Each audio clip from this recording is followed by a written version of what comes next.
켈리 윌리엄스 투자개발 회사의 공동 창립자이자 대표이사로 지금 일하고 있는 게리 켈러라는 분이 계십니다. 게리 켈러와 제이 파파산이라는 분이 공동 저작한 최근에 베스트셀러로 이슈몰이를 했던 책이 하나 있는데요. The One Thing, 복잡한 세상을 이기는 단순함의 힘이라는 책입니다. 사실 이 책은 인문학 책 중에 하나입니다. 이 책에서 이러한 문구가 많이 회자가 되었었는데요. 성공하기 위해선 단 하나가 필요합니다. 성공하기 위해선 단 하나가 필요합니다. 이 단 하나는 돈도 재능도 명성도 아니라 말 그대로 목표 달성에 가장 중요한 단 한 가지 일에 집중하는 태도를 말하는 것입니다. 하나만 열심히 하라는 소리가 어떻게 보면 뻔한 소리 같지만 그 뻔한 소리를 잘 실천하고 있는지가 중요한 것이죠. 자, 질문합니다. 지금 여러분에게 가장 중요한 단 하나는 무엇이에요? 우리가 미친 듯이 몰입하고 있는 단 하나 무엇입니까? 물론 이 책은 앞서 말씀드린 대로 인문학 책 중에 하나이고 자기계발서이기 때문에 세상의 시선에서 또 세상을 사랑하는 청년들에게 위에 질문을 한다면 지금 내가 하고 있는 일들 가운데 세상이 말하는 성공을 위해 보다 더 가능성이 있고 또 전망이 있고 그리고 기회비용이 보다 작은 하나를 대답할 겁니다. 우리가 집중하고 있는 것 중에 하나 말이죠. 하지만 이 자리에 예배하고 말씀을 듣는 우리는 다릅니다. 우리는 하나님의 시선에서 또 이 세상을 하나님이 다스리시는 하나님의 나라로 선포하며 살아가는 크리스천 청년들입니다. 그러므로 우리가 미친 듯이 몰입하고 있어야 될 단 하나, 여러분 무엇이라고 생각하십니까? 바로 예수님입니다. 예수님의 미친 듯이 몰입하는 것이 바로 우리 그리스도인 청년들이 세상을 살아가는 태도입니다. 그렇다면 이 예수님께 미친 듯이 몰입한다는 것은 무엇을 말할까요? 잠시 열왕기와 이 구약에 있는 성경을 인용하고 싶은데요. 그 열왕기 2장을 보면 이따가 띄워주셔도 괜찮고요. 하나님께서 회오리 바람 또는 회리 바람이라고 표현하고 있는데 이 회오리 바람으로 엘리야를 이제 하늘로 데려가시려고 하세요. 엘리야를 너무 사랑하셔서 그렇게 하늘로 올라가고자 하실 때 엘리야의 그 제자였던 엘리사가 있었어요. 근데 엘리사와 함께 길갈이라는 곳으로 나갑니다. 그때 엘리야는 엘리사에게 하나님께서 나를 지금 베델로 오라고 하신다. 그러니까 너는 지금 여기에 머물러 있어 라고 권합니다. 그때 엘리사가 이렇게 말하죠. 제가 읽을게요. 열왕기하 2장 2절이에요. 여호와께서 살아계심과 당신의 영혼이 살아있음을 두고 맹세하노니 내가 당신을 떠나지 아니하겠나이다 하는지라. 이에 두 사람이 베델로 내려가니. 자, 지금 엘리야가 하나님이 나를 베델로 가라고 하셨어. 그러니까 너는 여기에 머물러. 그런데 아니요, 저도 베델로 따라갈래요 하면서 따라가는 거예요. 그렇게 같이 베델로 내려가자 베델에 있던 엘리야의 제자들이 엘리사에게 하나님께서 오늘 이 엘리야를 하늘로 데려가실 겁니다 라고 믿음으로 선포를 해요. 그때 엘리사도 그거 나도 알거든 그러면서 잠잠히 있어 라고 이야기를 합니다. 그 이후에도 하나님은 엘리야를 베델에서 이제 여리고로 가라고 인도를 하세요. 또 요단으로 가라고 말씀을 하세요. 여러분 그때 엘리사가 뭐라고 대답했을까요? 아, 제가 여기 있겠습니다 했을까요? 아니면 길갈에서 베델로 따라갔던 것처럼 계속 따라갔을까요? 따라갔을 거예요. 아니, 따라갔습니다. 그래서 엘리야는 이렇게 계속 내가 하나님께서 인도하시는 곳으로 갈 거야, 너는 머물러 있어 이야기하는데 아닙니다, 나는 선생님을 스승님을 따라가겠습니다 라고 말하면서 동행합니다. 그리고 요단에 이르자 엘리야가 자신이 입고 있던 겉옷을 가지고 말아서 요단 물을 칩니다. 그때 물이 이리저리 사방으로 갈라지고 두 사람은 그 마른 땅 위로 걸어가는 하나님의 기적을 경험합니다. 그렇게 건너고 나서 엘리야는 엘리사에게 이제 하나님께서 나를 하늘로 올려보내려고 하신다. 마지막으로 너가 나에게 부탁할 것, 너가 나에게 구할 것이 있느냐? 그때 엘리야가 말하자 엘리사가 대답합니다. 우리 열왕기하 2장 9절 말씀을 같이 한번 읽어보면 좋겠습니다. 열왕기하 2장 9절 같이 읽읍시다. 시작. 건너매 엘리야가 엘리사에게 이르되 나를 내게서 데려감을 당하기 전에 내가 내게 어떻게 할지를 구하라. 엘리사가 이르되 당신의 성령이 하시는 역사가 갑절이나 내게 있게 하소서 하는지라. 그렇게 요단 물을 건너고 나서 내가 하늘로 올라가야 돼, 내가 이제 하나님과 동행해야 돼, 너가 마지막으로 구할 것이 뭐야? 라고 물어봤을 때 엘리사는 당신에게 있는 그 하나님이 주신 능력이 갑절이나 있었으면 좋겠습니다 라고 이야기하는 거죠. 지금 엘리사는 미친 듯이 몰입하고 있습니다. 엘리사가 집중하는 한 가지는 바로 자신의 스승 엘리야입니다. 그렇습니다. 우리가 예수님에게 미친 듯이 몰입한다는 것, 바로 이와 같습니다. 예수님이 어디로 가시든 그분이 가시는 바로 그곳에 내가 함께 있기를 원하는 것, 그것이 우리가 예수님께 미친 듯이 몰입하는 겁니다. 또한 예수님을 닮기를 원하는 것이죠. 그분의 겸손함과 온유함, 세상을 두려워하지 않으셨던 승리자로서의 담대함과 결단, 또 낮은 자리에서 더 낮은 자리로, 낮은 사람에게서 더 낮은 사람에게로 계속해서 찾아가신 그분의 섬김, 그리고 말씀을 순종하기 위해 자신의 생명마저 기꺼이 포기하시고 우리를 위해 희생하신 참된 순종과 사랑, 우린 그것을 담기를 원하는 겁니다. 사랑하는 브라미스 지치 여러분, 그리고 함께한 우리 귀한 성도 여러분, 예수님께 미친 듯이 몰입하고 계십니까? 또한 예수님께 미친 듯이 몰입하는 것이 무엇이지 하고 아직도 아리송하거나 아직 그 마음에 와닿지 않는 분들 괜찮습니다. 이 시간 우리가 함께 듣는 이 귀한 말씀을 통해 예수님께 미친 듯이 몰입하는 첫 걸음, 그 한 걸음이 시작될 줄 믿습니다. 그렇게 우리는 예수님께 집중하며 오늘도 말씀을 듣습니다. 우리가 지난주에 9장 후반부를 같이 살펴봤어요. 그때 마지막 9장 33절 말씀 우리가 같이 다시 한번 더 읽어보면 좋겠는데요. 로마서 9장 33절 우리 같이 읽겠습니다. 시작. 기록되기를 보라, 내가 시온의 걸림돌과 거치는 바위를 두리니 그를 믿는 자는 수치를 당하지 않을 것이다 라고 한 것과 같습니다. 예수님은 하나님께서 이스라엘에 갖다 놓으신 바위라고 33절에서 그렇게 기록하고 있어요. 그 바위는 예수님을 믿는 사람에게는 구원의 바위이자 반석입니다. 하지만 거부하는 사람에게는 걸려 넘어지게만 하는 걸림돌, 거친 바위에 불과하죠. 이스라엘은 하나님께서 자신들에게 두신 그 바위를 가장 가까이에서 보았지만 믿기를 거부했습니다. 그래서 결국 그 거친 바위, 그 걸림돌에 넘어지고 말았어요. 그런데요, 그럼에도 불구하고 같은 이스라엘인이었던 바울은 계속해서 그들을 향한 하나님의 불쌍히 여기시는 은혜를 신뢰하면서 이스라엘을 포기하지 않고 이 로마서 편지를 써내려 가는 거예요. 그렇게 계속 로마서를 쓰면서 이스라엘을 생각합니다. 우리 오늘 본문 로마서 10장 1절 말씀, 10장 1절 우리 같이 함께 읽겠습니다. 로마서 10장 1절 같이 읽겠습니다. 시작. 형제들이여, 내 마음의 소원과 그들의 구원을 받는 것입니다. 바울이 원했던 것은 이스라엘이 예수님을 믿고 구원받는 것이었습니다. 왜냐하면 가장 먼저 예수님을 믿고 구원 잔치의 주인공이 되어야 할 사람들이 바로 이스라엘이었거든요. 근데 오히려 그 잔치에 가장 멀리 있었던 사람들이 이스라엘 사람들이었죠. 그래서 바울은 이스라엘이 하루속히 예수님께로 돌아와서 모든 죄를 용서받고 구원의 은혜를 누리게 되기를 간절히 바라고 있었어요. 그래서 바울은 이스라엘의 문제가 무엇인지를 너무나도 정확히 알고 로마서 편지를 쓰는 겁니다.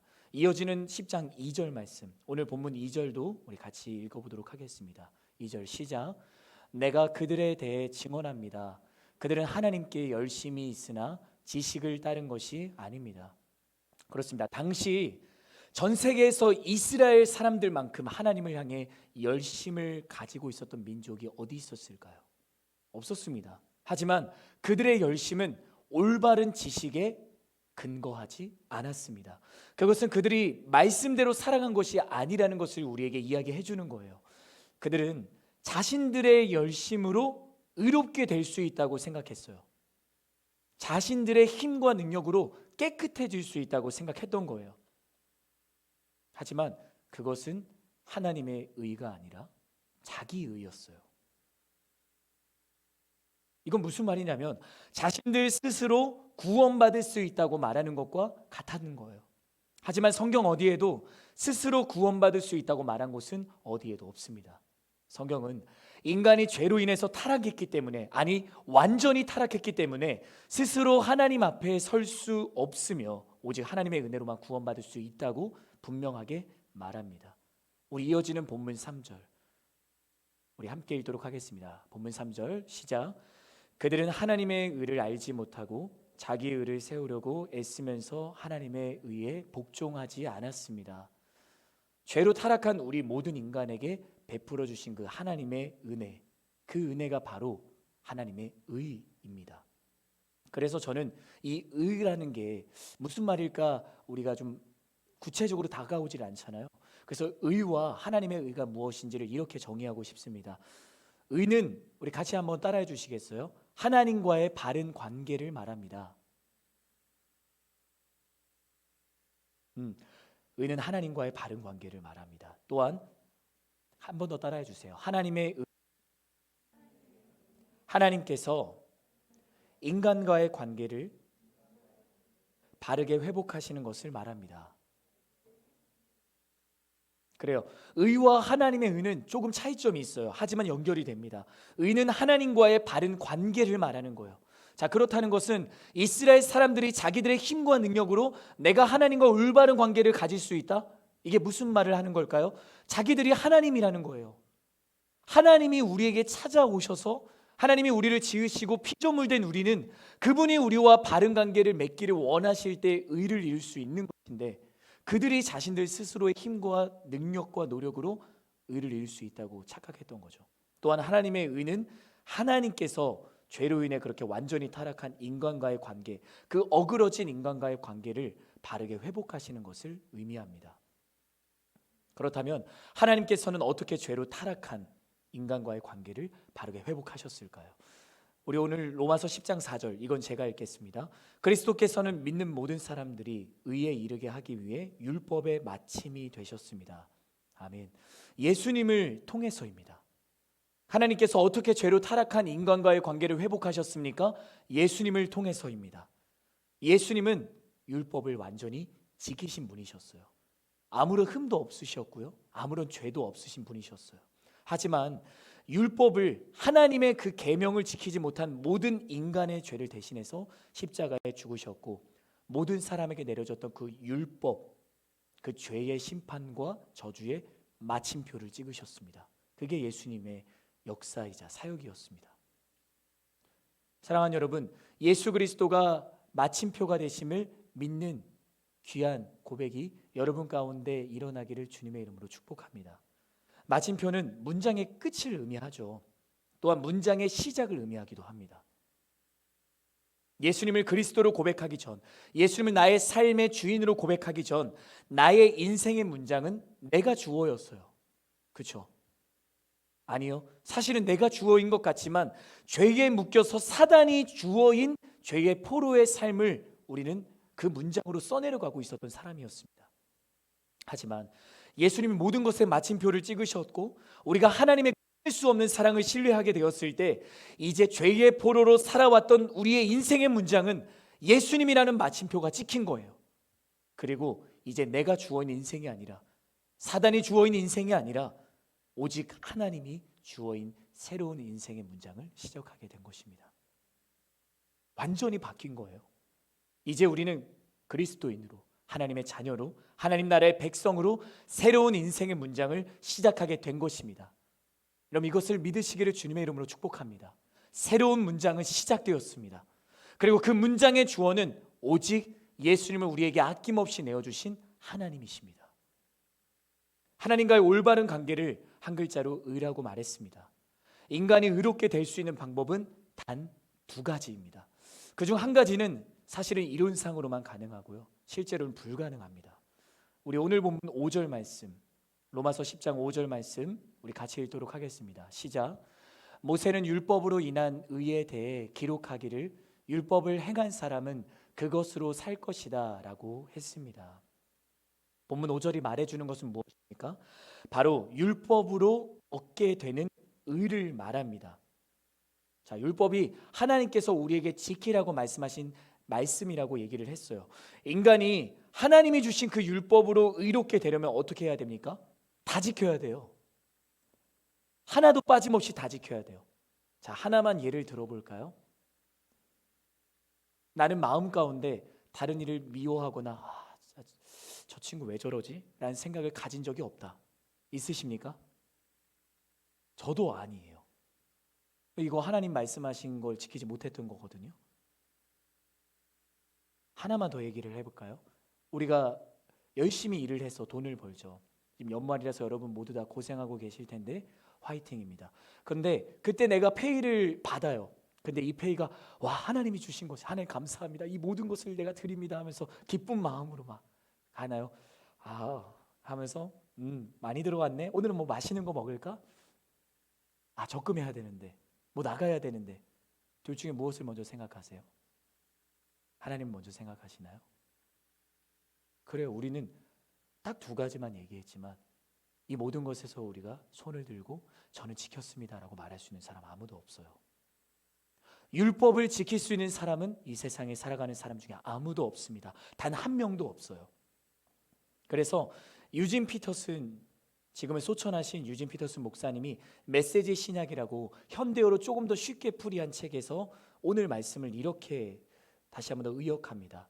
제가 본문을 준비했거든요. 우리 같이 한번 읽어볼까요? 시작.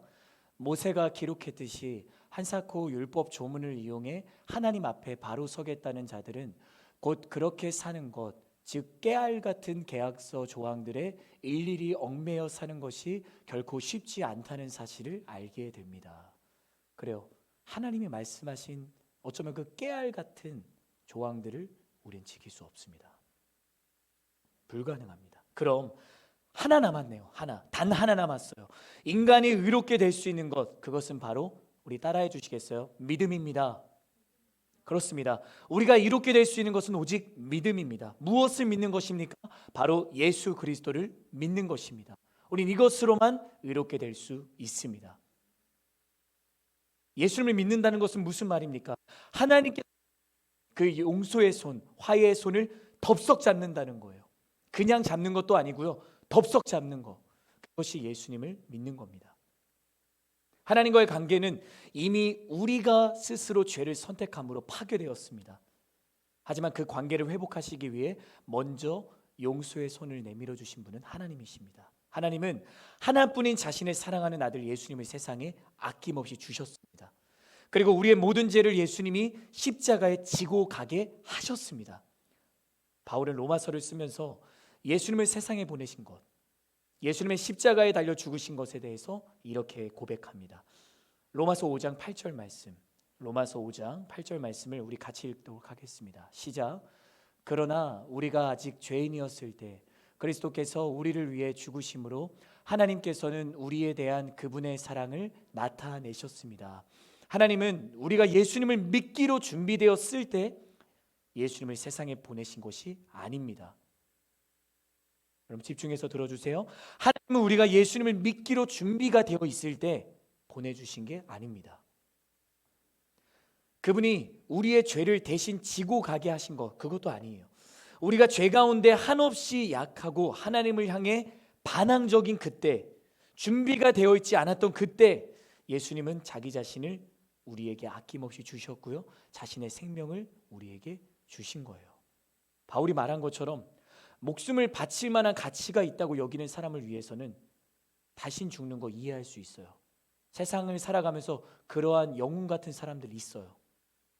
하지만 하나님에게 우리가 스스로 죄를 선택하지 않았습니까? 하나님이 우리의 창조지심을 외면하고 거부한 거, 그거 우리이지 않습니까? 그럼 하나님이 우리를 위해 목숨을 바칠 만한 가치가 어디 있습니까? 그런데 하나님은 우리를 위해 당신의 사랑하는 아들을 죽음에 내어주신 겁니다. 우리를 위해 아낌없이 내어두신 거예요. 사랑하는 여러분, 우리가 할 일은 아무것도 없습니다. 오직 예수님을 믿는 것입니다. 단지 하나님의 사랑을 믿음으로 받으면 됩니다. 하지만 안타까운 사실은 세상을 살아가는 많은 사람들이 여전히 하나님의 은혜 바깥에 있고요, 하나님을 부정하고요, 모른 채 하고요, 여전히 세상 가운데 즐거움과 성공을 쫓아 살아갑니다. 그 단 하나를 놓고 몰입하면서 살아가죠. 오늘 본문에 등장 이스라엘 역시 하나님께서 열어주신 그 의의 길을 따르지 않는 사람들이었어요. 그래서 오늘 본문 6절과 7절에서 이렇게 이야기합니다. 로마서 6절과 7절 우리 같이 읽겠습니다. 시작. 그러나 믿음으로 인한 의는 이렇게 말합니다. 너는 속으로 누가 하늘로 올라가겠느냐 하지 말라. 이것은 그리스도를 모셔 내리려는 것입니다. 혹은 누가 지옥에 내려가겠느냐 하지도 말라. 이것은 그리스도를 죽은 자 가운데서 모셔 올리려는 것입니다.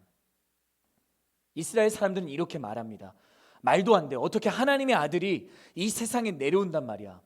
도대체 누가 하늘에 올라가서 하나님의 아들을 데리고 오겠어? 파괴된 관계를 회복하시기 위해서 목숨을 바칠 가치가 없는 인간을 위해서 하나님이 이 땅 가운데 내려오신다는 게 말이 안 된다고 생각한 거예요. 그래서 마치 자기들이 하늘에서 예수님을 데리고 와야 된다고 생각하는 거죠. 그렇게까지 예수님이 이 땅에 오신 사건을 비아냥거리는 겁니다. 또요, 누가 지옥에 내려가겠느냐? 이것은 예수님께서 십자가에서 죽으시고 다시 살아나신 부활을 비아냥거리는 거예요. 아니 어떻게 인간이 죽었는데 그 죽음을 이기고 부활할 수 있느냐? 3일 만에 부활한다고 그게 말이 돼? 우리가 지옥에서 끄집어내면 모를까? 어떻게 예수님이 목숨을 바칠 만한 가치가 없는 인간을 위해 죽고 다시 살아날 수 있겠어? 그들은 그렇게 십자가에 죽은 예수님을 부정하고 또 다시 살리신 하나님의 능력을 부정하고 구원의 은혜까지 거부합니다.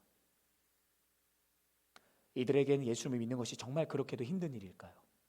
또 이 자리에서 또 세상을 살아가는 여전히 하나님의 은혜 바깥에 있는 모든 청년들을 비롯한 모든 사람들이 예수를 믿는 것은 정말 그렇게 힘든 것일까요? 우리 오늘 본문 로마서 10장 8절 말씀, 오늘 8절 말씀 우리 같이 읽읍시다. 시작. 그러면 그것은 무엇을 말합니까? 말씀이 내 가까이 있으니 내 입속에 있고 내 마음속에 있다라고 했으니 이것은 우리가 전파하는 믿음의 말씀입니다. 말씀은 우리의 모든 삶을 바로 세워주는 하나님을 받아들이는 믿음의 말씀을 말합니다. 또 말씀은 언제나 우리를 위해 일하시는 하나님을 받아들이는 믿음의 말씀을 말하는 겁니다. 사실 하나님의 말씀을 듣는 것은 어렵지 않아요. 우리 지금 하나님 말씀 듣잖아요. 다 듣고 있어요. 귀를 닫지 않는 이상 우리 모두 하나님의 말씀을 듣고 있습니다. 어렵지 않아요. 바울 당시에도 그랬고요. 지금도 이 자리에서, 아니 어떤 경로를 통해서든 말씀은 전해지고 있어요. 하나님께서 베푸실 그 은혜는 가장 가까이에 있는데 그 복음의 말씀에 반응하는가, 그 복음의 말씀을 믿는가, 그 복음 가운데 우리에게 찾아오시는 예수님이 살아계신 하나님이심을 믿는가, 그것에서 다른 거예요. 사랑하는 여러분, 이 시간 말씀을 듣는 가운데 여러분 그저 저를 통해서 흘러가는 그 말씀을 그냥 고개를 끄덕이고 동의하는 것으로 그치지 마시고 이 말씀을 통해 여러분에게 찾아오시는 살아계신 하나님을 만나는 귀한 역사가 여러분에게 있기를 주님의 이름으로 간절히 축복합니다. 예수님은 말씀 가운데 우리에게 찾아오시는 거예요. 그래서 오늘 이어지는 9절과 10절에서 이렇게 바울은 고백합니다. 로마서 10장 9절과 10절 우리 같이 읽도록 하겠습니다. 로마서 10장 9절부터 10절 말씀 같이 읽겠습니다. 시작. 만일 당신의 입으로 예수를 주라고 고백하고 또 하나님께서 그분을 죽은 사람 가운데서 살리신 것을 마음에 믿으면 구원을 받을 것입니다.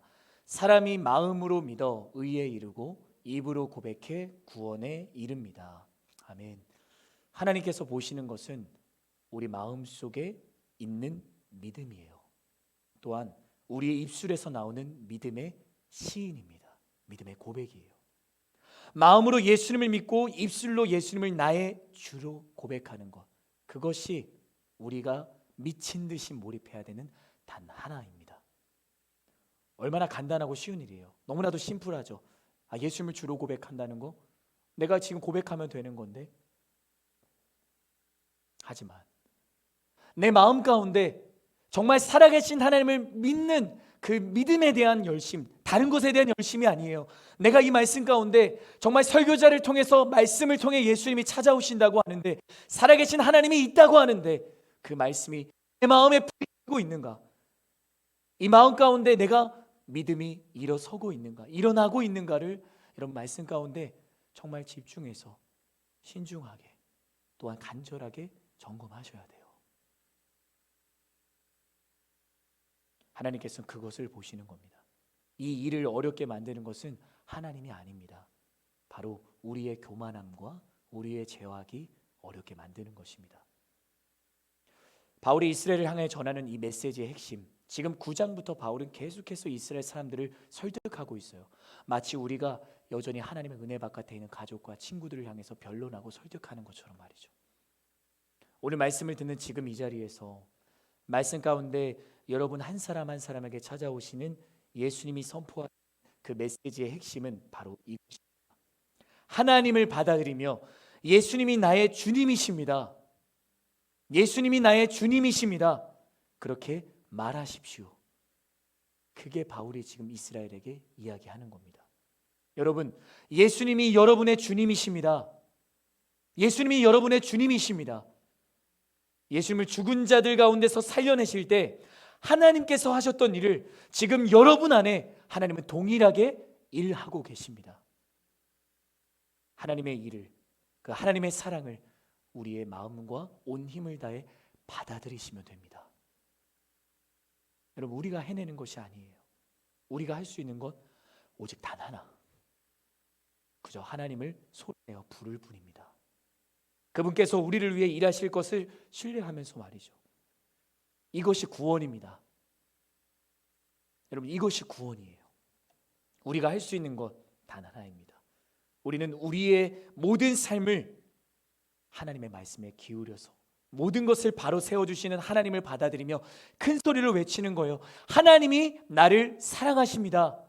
하나님이 나를 위해 예수님을 보내주셨습니다. 예수님은 나를 위해 십자가에 못 박혀 죽으셨습니다. 그 예수님이 나를 위해 다시 살아나셨습니다. 그 예수님이 나를 만나길 원하십니다. 우리는 그렇게 소리내어 부를 뿐입니다. 그렇게 오늘 말씀, 이 성경은 우리에게 그렇게 확신을 주려고 하는 겁니다. 누구든지 그를 믿는 사람은 수치를 당하지 않습니다. 아멘.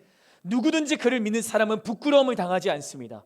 마음과 목숨을 다해 하나님을 믿는 사람들은 부끄러움을 당하지 않습니다. 왜 예수님을 믿는 사람들이 부끄러움을 당하지 않습니까? 바로 하나님이 지키시기 때문입니다. 하나님이 하나님의 자녀들을 가만히 내버려 두실까요? 세상의 수치와 부끄러움에 그냥 방관하실까요? 아니요, 우리 하나님은 그런 분이 아닙니다. 하나님이 이 땅 가운데 살아가면서 좁은 길을 걸어가는 우리이지만, 여전히 복음을 살아내는 우리가, 여전히 예수님의 은혜 바깥에 있는 사람들이 더 많지만, 그 가운데 예수님을 전하는 이 열심을, 이 믿음을 포기하지 않을 때 예수님은 우리를 포기하지 않고 결코 부끄러움을 당하지 않는 나의 아버지, 우리의 아버지 되신 하나님으로 우리 가운데 함께 하실 겁니다. 여러분, 이런 아버지가 어디 계십니까? 세상 어디에는 없습니다. 바로 그 아버지가 여러분의 하나님이십니다. 그 세상의 빛과 소금으로 살며 하나님의 이름에 영광을 돌릴 수 있도록 하시는 분, 그리고 가장 중요한 것, 이것에는 아무런 차별이 없습니다. 그 누구에게도 차별이 없어요. 그럼 우리가 세상을 살아가죠. 세상을 살아가면 우리는 참 많이 차별을 당합니다. 능력으로, 경험으로, 스펙으로. 세상은 그렇게 차별합니다. 그렇게 높음과 낮음을 구분합니다. 그렇게 그 사람의 가치를 재단해요. 그 사람의 행복을 평가합니다. 하지만 우리 하나님에게는 차별이 없습니다. 우리가 어떠한 삶을 살았든 지금 이 자리에서 하나님은 우리를 만나길 원하십니다. 지금 하나님이 우리를 하나님의 자녀로 부르기를 원하십니다. 그 로함미와 로루하마와 이스라엘처럼 하나님은 우리를 부르기를 원하세요. 이 말씀을 하고 우리 마쳤으면 좋겠습니다. 로마서 10장 12절과 13절 말씀, 오늘 본문 로마서 10장 12절과 13절 우리 같이 읽겠습니다. 여러분은 힘껏 같이 읽어주세요. 시작. 유대 사람이든 이방 사람이든 차별이 없습니다. 동일하신 주께서는 모든 사람의 주가 되셔서 그분을 부르는 모든 사람에게 부요하십니다. 주의 이름을 부르는 사람은 누구든지 구원을 받을 것이다. 아멘. 우리 13절만 같이 한 번 더 읽어주시겠어요? 시작. 주의 이름을 부르는 사람은 누구든지 구원을 받을 것이다. 아멘. 하나님 나를 도와주세요. 하나님 나를 살려주세요. 나를 죄에서 구원해 주세요. 여러분, 하나님께 외치는 사람은 하나님 도우십니다. 살리십니다. 구원하십니다. 이것을 믿는 여러분 되기를 주님의 이름으로 간절히 축복합니다. 복음은 여러분을 위한 하나님의 선물입니다. 온 인류를 향한 하나님의 선물입니다. 유대인이든 이방인이든 누구든지 예수님을 믿으면 구원받게 하신 것이 하나님의 사랑이고, 그리고 이 자리에 함께 예배하는 우리가, 또 나의 사랑하는 가족이, 나의 사랑하는 친구가, 모든 이들이 하나님의 선물을 받을 자격이 있는 사람들입니다. 세상을 이기는 단순한 힘, 세상을 살아가는 은혜 바깥에 있는 사람들은 기회비용을 따지고 더 큰 전망을 따지고 내가 조금 더 잘할 수 있는 것들을 찾으면서 그 중에 단 한 가지 원띵을 말합니다. 하지만 우리 그리스도로 살아가는 청년들에게, 이 자리에 예배하는 우리에게 세상을 이기는 단순한 힘은 바로 예수 그리스도를 믿는 믿음입니다. 믿음입니다. 이 사실을 신뢰하는 여러분이 되기를 주님의 이름으로 축복합니다. 우리가 하나님의 자녀로 승리하며 살아가기 위해서는 단 하나가 필요합니다. 바로 예수의 이름을 부르는 것입니다. 우리 이 시간 함께 기도하였으면 좋겠습니다. 우리 함께 기도할 때 우리 한 가지만 같이 놓고 기도했으면 좋겠습니다. 누구든지 주의 이름을 부르는 자는 구원을 받을 것이다. 누구든지 주의 이름을 부르는 자는 구원을 받을 것이다. 여러분, 이 말씀을 신뢰하시기를 바랍니다. 우리 시간 예수의 이름을 부릅시다. 예수의 이름을 부를 때, 예수의 이름을 외칠 때 하나님 도와주세요, 하나님 살려주세요, 그렇게 우리가 주님의 이름을 소리내어 부를 때 하나님은 지금 우리를 구원하실 줄 믿습니다. 우리 시간 주님의 이름 한번 같이 외치고 우리 같이 기도하며 나아갔으면 좋겠습니다. 기도하십시다. 주여, 하나님 아버지 감사합니다. 이 시간 우리가 주님의 이름을 소리내어 외칩니다. 주님, 누구든지 주님의 이름을 부르는 자는 구원을 받을 것이다. 하나님, 이것이 너무나도 단순하고 너무나도 심플해 보이지만 우리는 세상을 살아가면서 세상의 문화와 세상의 가치를 쫓아 그렇게 살아가면서, 아니 이것이 가능할까? 하나님이 우리를 구원하신 것이 가능할까? 하나님, 우리가 이스라엘 사람들처럼 하나님이 우리에게 주신 그 삶의 깊게 주신 그 바위를 주님이 우리를 구원하시는 구원의 반석으로 우리가 믿고 나아가는 것이 아니라 우리가 여전히 거친 바위로 걸림돌로 여기면서 우리가 그렇게 주님을 거부하고 주님을 외면하고 있지는 않습니까? 이 자리에 예수를 믿는 그리스도인 청년들 가운데 하나님, 우리의 삶의 문제가 너무나도 커 보여서 내가 붙들고 있는 그 계획들과 나의 마음에 있는 그 상처들과 아픔들 때문에 나를 위해서 이 땅 가운데 자신의 가장 사랑하는 아들 예수님을 내어주신 그 하나님의 끊을 수 없는 사랑, 그 사랑을 거부하고 외면하고 있는 이들이 이 땅에 있습니까? 하나님을 상관하지 않고 우리를 사랑하십니다. 하나님을 상관하지 않고 우리를 선택하십니다. 그 하나님의 놀라운 사랑과 그 다음 없는 은혜가, 그 더 큰 은혜가 이 가운데 함께 예배하고 기도하는 우리 사랑하는 제들 가운데 주님 경험되게 하여 주시옵소서. 주님, 누구든지 주님의 이름을 부르는 자는 구원을 받을 것입니다. 우리가 이것을 신뢰합니다. 우리가 이것을 신뢰합니다. 하나님께서 우리를 구원하십니다. 내가 문 밖에 서서, 나의 문 밖에 서서 그 마음의 문을 두드립니다. 그것이 예수님의 열심임을, 그 예수님의 사랑임을 우리가 기억하면 우리의 마음의 문을 열기를 원합니다. 하나님은 토기장이가 되십니다. 하나님이 나를 창조하셨습니다. 나를 지으셨습니다. 그렇게 그 누구보다도 나의 아픔을 아시고, 나의 어려움을 아시고, 나의 삶을 아시고, 나의 아버지가 되시는 것 아닙니까? 다시 한번 우리의 마음에 초대하기를 원합니다. 이 가운데 여전히 예배가 낯선 이들이 있습니까? 여전히 말씀이 이해가 되지 않고 받아들여지지 않는 이들이 있습니까?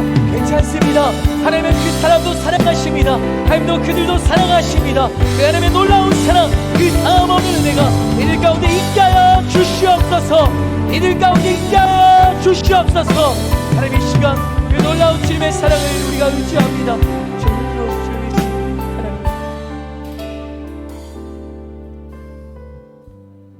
누구든지 주님의 이름을 부르는 자는 구원을 받을 것입니다.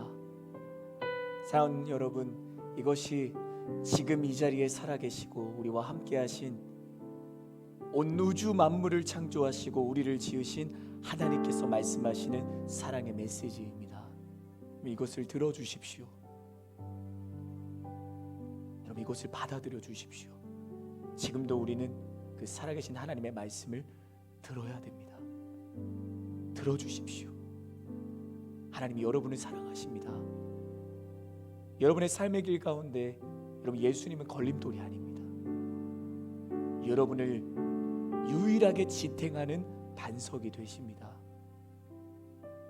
하나님, 여전히 나의 사랑하는 가족과 친구들과 나와 함께 하는 모든 이들 가운데 하나님의 사랑을 알지 못하는 이들이 있습니다.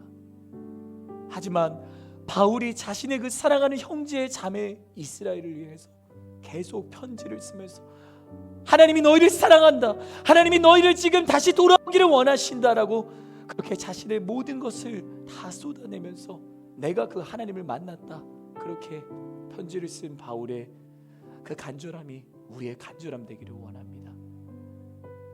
우리가 받은 그 사랑, 우리를 상관하지 않고 사랑하시고 선택하신 그 하나님의 사랑이